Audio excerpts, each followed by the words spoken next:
Good morning everyone. My name is September Khan of class 7 Diamonds. So today I'll be reading you the BFG by Roald Dahl.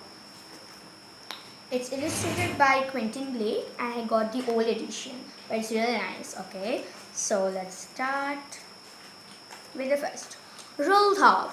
Roald Dahl was a spy, ace fighter pilot, chocolate historian, and medical inventor. He was also the author of Charlie and the Chocolate Factory, Matilda, the BFG, and many more brilliant stories. He remained the world's #1 storyteller.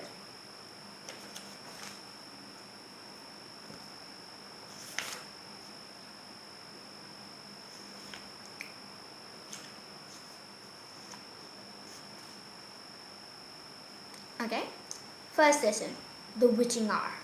Sophie couldn't sleep.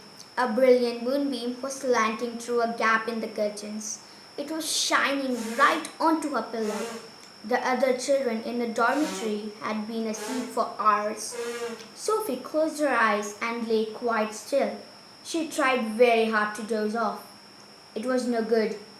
The moonbeam was like a silver blade slashing through the room onto her face. The house was absolutely silent. No voices came up from downstairs. There were no footsteps on the floor above either.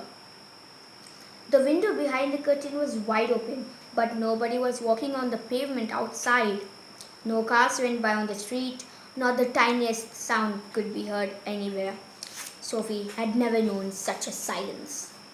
Perhaps, she told herself, this was what they call the witching hour. The witching hour? The witching hour, somebody had once whispered to her, was a special moment in the middle of the night when every child and every grown-up was in a deep sleep and all the dark things came out from hiding and had the world to themselves. The moonbeam was brighter than ever on Sophie's pillow. She decided to get out of bed and close the gap in the curtains. You got punished if you were caught out of bed after lights out.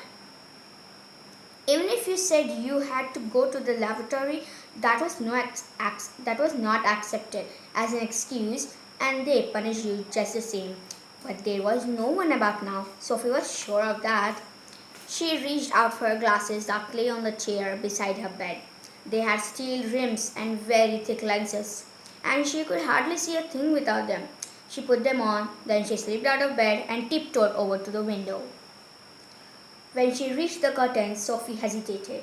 She longed to duck underneath them and lean out of the window to see what the world looked like now that the witching hour was at hand. She listened again, every word. It was deathly still. The longing to look out became so strong she couldn't resist it.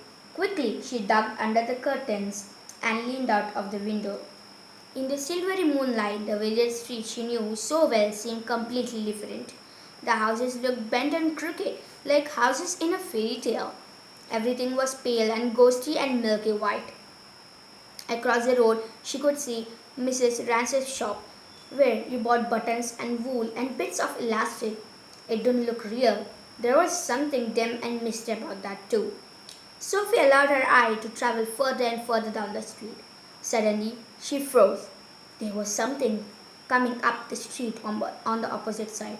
It was something black, something tall and black, something very tall and very black and very thin. Okay, this is the first chapter, and the next chapter will continue in the next video. Bye, stay tuned.